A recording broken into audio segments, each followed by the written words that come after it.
जैन समुदाय के पर्युषण पर्व की शुरुआत हो चुकी है, जो कि 28 अगस्त तक चलने वाला है। तब डभोई से ये खबर सामने आ रही है, जहां पर जैन समुदाय की ओर से भक्तिभाव से पर्युषण का पर्व मनाया जा रहा है। दरअसल जैन समुदाय जो है वो 12 माह में पर्युषण के पर्व को सबसे पवित्र मानता है और इन दिनों को जैन समुदाय की ओर से सबसे ज़्यादा पवित्र माना जाता है। तब डभोई में जैन समुदाय की ओर से धार्मिक रीति रिवाजों से पर्युषण पर्व को मनाने का आगाज कर दिया गया है। अनंत उपकारी वितराग सर्वज्ञ अरिंद परमात्माए जो पर्वनी श्रेष्ठમાં શ્રેષ્ઠ पर्युषण महापर्वનો પ્રકાશ આપ્યો છે। આ પ્રકાશ જૈન મનુષ્યની અંદર સહેલાઈથી મળે છે અને માનવભાવની અંદર ધર્મની વિશેષતા આરાધના કરવી જોઈએ। पर्युषण पर्वમાં વિશેષથી આરાધના જોડવાનું મુખ્ય કારણ એ છે કે એ દિવસોમાં કરેલી આરાધના કર્મક્ષયને માટે થાય છે અને બીજા દિવસોમાં નથી થતું। એનું મુખ્ય કારણ છે કે અમારા જ્ઞાની ભગવંતોએ 5 કર્તવ્ય ખાસ બતાવ્યા છે। અમારી પ્રવર્તન સાધનની ભક્તિ, ક્ષમાપના, અઠમનો તપ અને ચૈત્ય પરિપાટી। ક્રોધ એ વિભાવ એ ક્ષમા સ્વભાવ છે।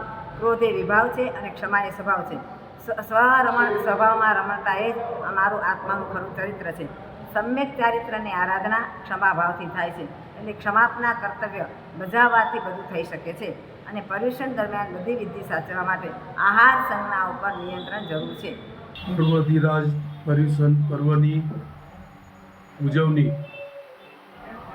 અત્રે દર્ભાવતી તીર્થ મુકામે મહાપદ્મસુરીશ્વરજી મહારાજ સાહેબના આજ્ઞાવર્તી શ્રી નય પ્રજ્ઞા શ્રીજી મહારાજ સાહેબ તેમજ મહાસુતાપ શ્રીજી મહારાજ સાહેબની નિશ્રામાં શરૂ આરંભ થઈ ગઈ છે। આજે पर्युषण पर्वનો બીજો દિવસ છે। ત્યારબાદ અહીંયા અમારે ત્યાં ઘણી બધી આરાધનાઓ એમની નિશ્રામાં થતી હોય છે। એમાં આગમ વાંચવામાં આવતું હોય છે અને पर्युषण पर्वની પૂર્ણાવતીના વચ્ચેના ભાગમાં નાનો વરઘોડો જેમાં કલ્પસૂત્ર લઈને બેસે તપસ્વી। એ બાદ અમારા જૈન વાગામાંથી ધામધૂમથી રથયાત્રા વકીલના બંગલા થઈને વડોદરી બાગોર થઈને જૈન મુકામે વાગામાં પરત આવવાની હોય છે, જેમાં આજના યુવાનો દર્ભાવતીના સક્રિય છે।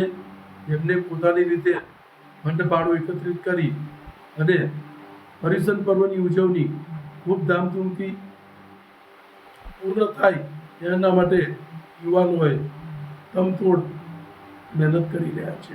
हमसे जुड़े रहने के लिए हमारे YouTube चैनल को सब्सक्राइब करें और नई वीडियो की नोटिफिकेशन के लिए बेल आइकॉन को दबाएं।